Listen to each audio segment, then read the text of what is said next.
The secretive behavior could also relate to someone's whereabouts and how they're spending money and things like that. So, super big red flag there. Welcome to From Betrayal to Breakthrough. I'm Dr. Debbie Silber, and today's guest is Tracy Coenen. Tracy has been investigating fraud for more than 25 years, but she didn't always want to be a forensic accountant. With a dream of one day being a prison warden, Tracy went to Marquette University in Milwaukee, Wisconsin, to get a criminology degree. A class on financial crime investigations reminded her how much she loved Encyclopedia Brown books as a kid. She continued her criminology degree, but added accounting and economics courses so she could sit for the CPA exam. And here Tracy is, finding money in cases of corporate fraud, high net worth divorce, and other financial shenanigans. As if healing from betrayal weren't hard enough, moving towards separation and divorce brings up additional issues, one of them having to do with finances. How do you protect yourself from financial infidelity, and what can you do to give yourself a greater sense of control as you move to the next step? My guest, Tracy, a forensic accountant, is here to give you some amazing strategies to do just that. Here we go.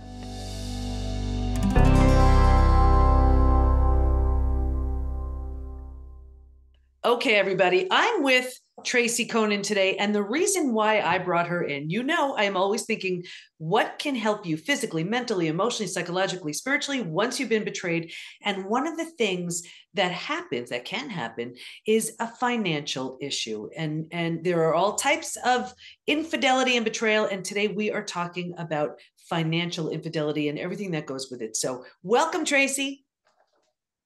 Thank you for having me. I know it doesn't sound like an uplifting topic, but financial infidelity happens. And my goal is to help empower people to take control of their situation and fix it. Do what you can. Perfect. And that's what we want to hear. So we're talking about protecting yourself against financial insecurity. And before we even get started, what would make you even want to take on a topic like this? Well, I've been a forensic accountant for over 25 years. I've been investigating fraud. Some of that is on the corporate side where companies are fighting over contracts gone bad, or there's an executive who's stealing. Some of it's on the personal side. So I've been working with people in the divorce space for a really long time. And I help them find money that their spouse has hidden or has spent inappropriately. And it's just, I love fraud. I love putting together that puzzle. I love figuring out where the money has gone. And the divorce side of it, the interpersonal relationships, the ability to help someone in such a negative situation is really gratifying to me. And it's so important because as if the shock of betrayal or just that breach of trust or whatever isn't bad enough, so many people are in that position. Here they are just getting the shock of their lives. They were counting on one thing, it's something else entirely, and then the money's gone too. So tell us some red flags. Like, is there anything that people can look for to just be on the lookout for in case this is something that may happen? Sure. We talk about red flags of financial fraud all the time in your marriage. And I have laundry lists of red flags, but some of the most common ones that your listeners might be seeing in their own marriages or relationships, things like very secretive behavior surrounding money, especially if that is a change in behavior from how things were handled in the past. So maybe you got locked out of the online bank account, or maybe the tax returns disappeared from the filing cabinet that they were always in. Or maybe the bank statements used to arrive in the mail every month to our house, and now they don't anymore.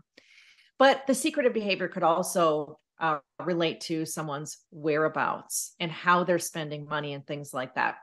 So super big red flag there. Another big red flag is exhibiting really controlling behavior as it relates to the money. And again, especially if this is a change from how things were. Some people have spouses who are controlling in this regard, and it's pretty consistent. When you see a change where it's switching to be more controlling, that's a pretty big red flag that I see. That's amazing. Now let's talk about financial abuse. What's the difference between, let's say, a changing in behaviors and when it's abusive? I mean, that could definitely be abusive too, but is there a difference? Financial infidelity and financial abuse have a lot of overlap between them. Financial abuse, I define more so as that controlling behavior itself, using money as a means to control you. And it can exhibit itself through not allowing you to spend money or micromanaging what you have spent and questioning you about it. One spouse spending money on themselves, freely while not allowing the other spouse to spend money. And it might be controlling the financial information. So financial abuse involves any sort of control surrounding the money. Whereas the infidelity, there is a control aspect there, but it is more so being dishonest about how money is spent or violating agreements that you have about what's going to go on with the money, or, in any way betraying your trust as it relates to the money. And I just, with one of our transform members, those are the ones that work at the level with me within the PBT Institute. And she was telling me a story about her husband was threatening to leave her homeless. So where does that fit in? Just the threats. Is that part of? Right. That's financial abuse. Absolutely. As I've worked with people in divorces for over 20 years now, I see that type of thing a lot. They're scaring you. I will leave you penniless. You won't get a penny of equity out of this house. You will get nothing out of my retirement account. And that kind of stuff breaks my heart because I know that it is responsible for keeping people in marriages much longer than they should stay in them. If you are afraid that you're going to end up homeless, penniless, of course, you're probably going to stay in that marriage longer than you otherwise should. I like to tell people, unless you've got a prenup that says you're not getting a penny, in most cases, you're going to be getting money. The state laws that you will have to get divorced under, have provisions in place to say assets that were accumulated during the marriage have to be split between the married parties. It doesn't matter that he was the one who was working or she was the one who was working. It doesn't matter who so-called earned the money. When that money comes into the marriage, generally speaking, that is marital money. And I know all the attorneys are jumping up and down saying, but wait, there's exceptions. Yes, there are exceptions. But as a general rule, your starting point for thinking should be, I'm probably entitled to half the house and half the retirement. I love that you shared that because there are so many people listening, watching this right now saying, having this deep sigh of relief, believing what their partner said. And I'm sure it's kept them stuck because believing that that's it, they have nothing, is a reason why they're there way longer than they should be. That's amazing. So I'm so glad you shared that. So who needs a forensic accountant when it comes to a divorce? Well, here's the thing, probably not a lot of people. As a percentage of people getting divorced, I like to say 95% of people can't afford a forensic accountant in their divorce and probably don't need one. But what they do need to do is take a look at their own finances.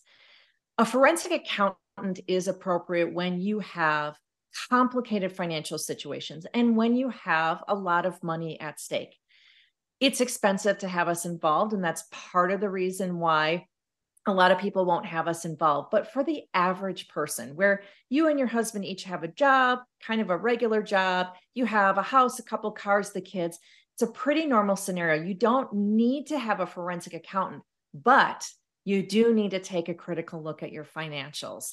That's still important. Even if you don't hire a professional to do it, I advise people you need to be going through your bank statements and going through your credit card statements and seeing exactly what your money has been spent on over the last several years. Okay, so now let's just imagine there's somebody listening to this right now and they're like, okay, you know what? Now that she just said I probably won't be homeless and penniless, I need to get my money together and figure this out. I have the confidence to do so. Is there, and you said what, looking at your bank statements and that kind of thing. Is there, how do you save up for let's say a divorce attorney, or even to be able to hire somebody like you? Is there like a plan, like someone's starting today, what can they start to do?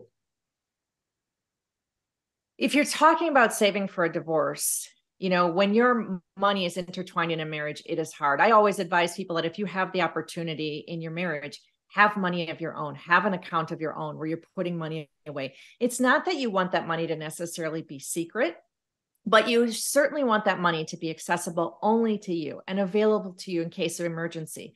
If you're needing to go get an attorney, you probably need $5,000 to put a deposit down with them.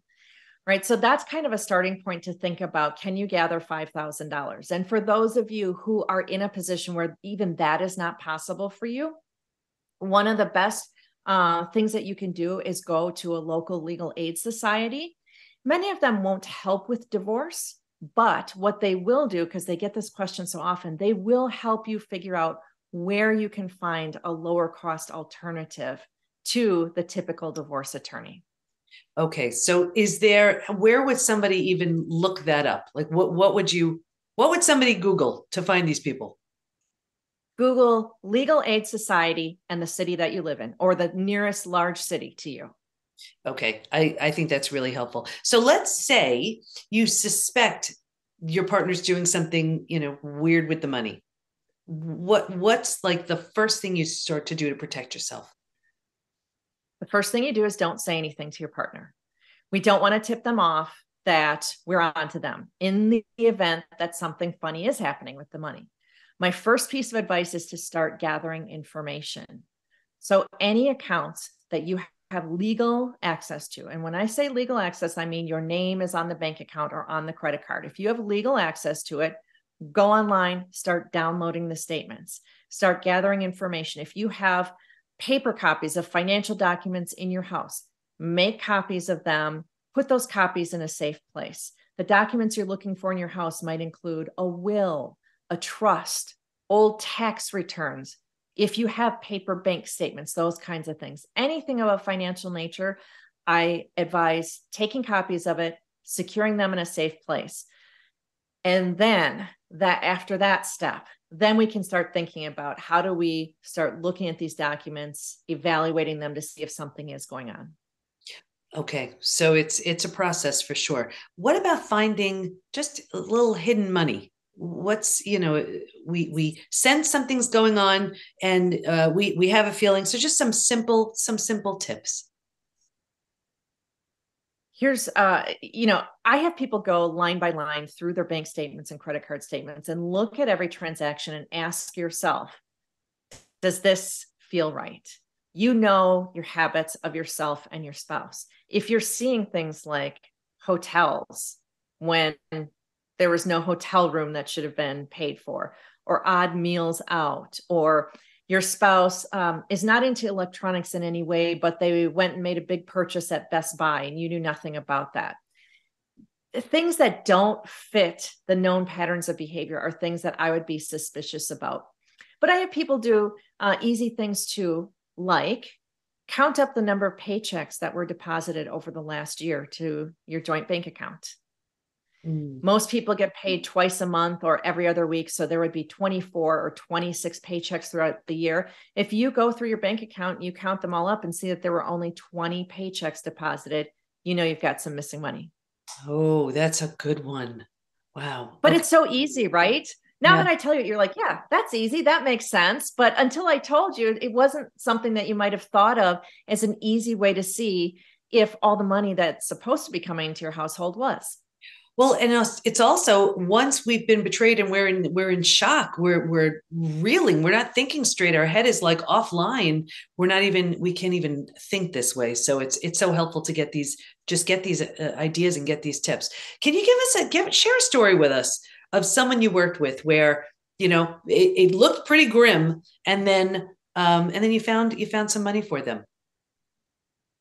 I was working on a case where husband and wife split and they were wealthy. They did very well for themselves and they split and he got a girlfriend after the split.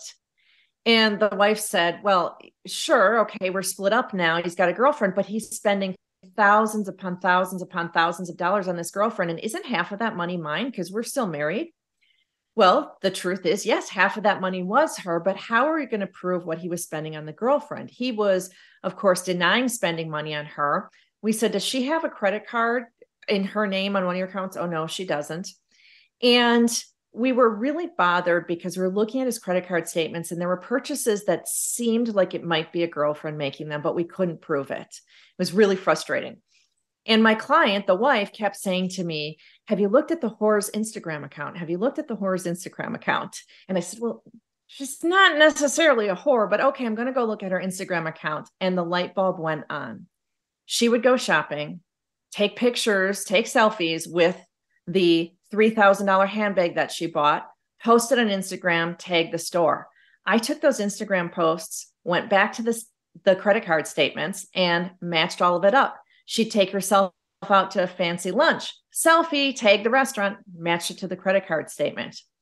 By the time we got done with this exercise, there was $400,000 spent on this girlfriend.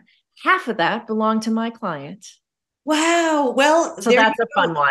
Yeah. Another use of social media. Okay. Wouldn't think to use it that way, but there you go. And she must have been so relieved that you were so creative in finding a way to track it. Is there another one that comes to mind?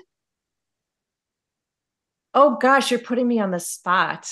I've got, there was one, and again, it's so simple sometimes in these cases. So I'm going and doing a divorce for a couple that lives in the Chicago area, going through all of their finances, not really finding anything. The wife was suspicious. I'm not really finding much until I come across a check that is written out to a utility company in Arizona.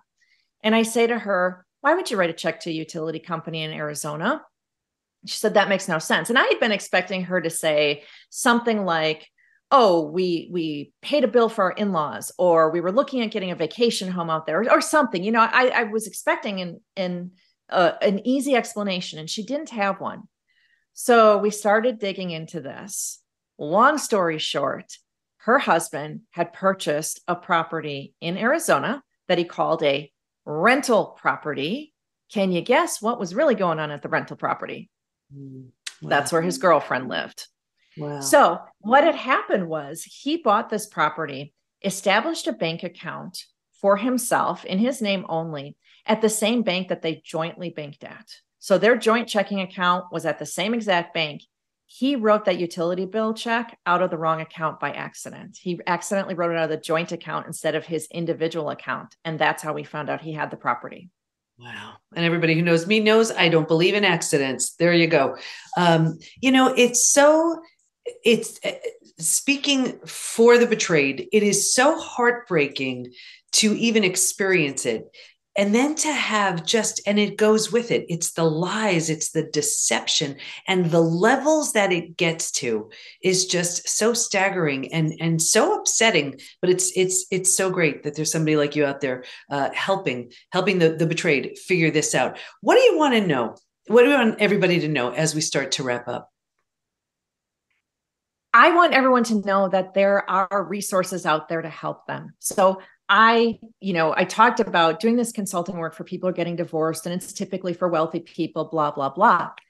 Last year, I came up with the concept that I wanted to help people, the average person in divorce who didn't have a situation that rises to the level of a forensic accountant.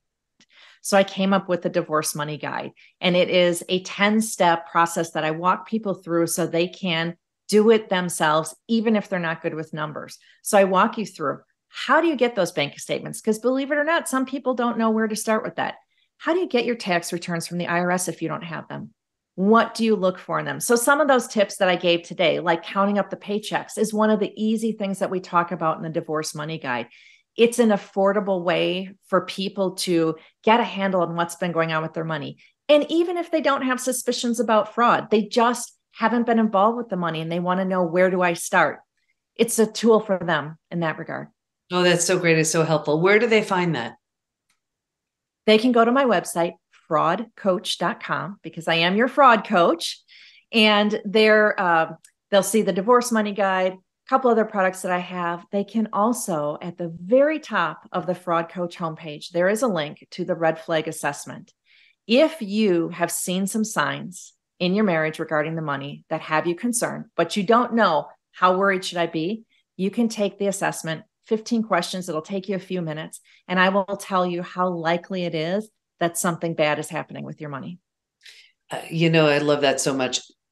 Tracy, this was so helpful because it's something that just we're reeling from, we're trying to navigate through, we don't know where to start, and it's so helpful to know that there's actually a process to just make it a little bit easier for some, around something that we never thought or hoped we'd ever have to deal with, but we do. And for it to be a little bit easier is just so helpful. So I want to thank you so much for your time, for your attention, for your wisdom. And I know so many of our listeners and viewers are going to get so much out of what you shared. Thank you so much. Thank you for having me.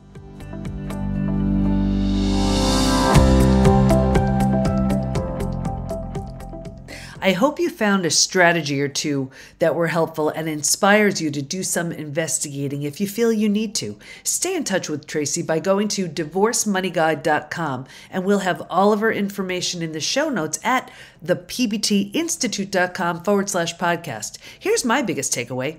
Look for things that don't make sense, like missing tax returns, rental properties you didn't rent, even secretive behavior. Tracy also suggested contacting the Legal Aid Society in your area for additional support.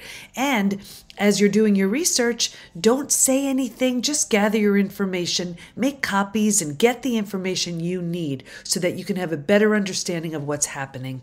It's so wrong that we even need to be talking about this, but it's real. So please protect yourself. Of course, we're here to help. Within the PBT Institute, we have master classes from financial planners. One of our certified PBT coaches even specializes in separation and divorce, so she's always on hand to help members if that's what they're going through. See for yourself at the PBT, as in post-betrayal transformation, thepbtinstitute.com, and join us to heal and transform after betrayal.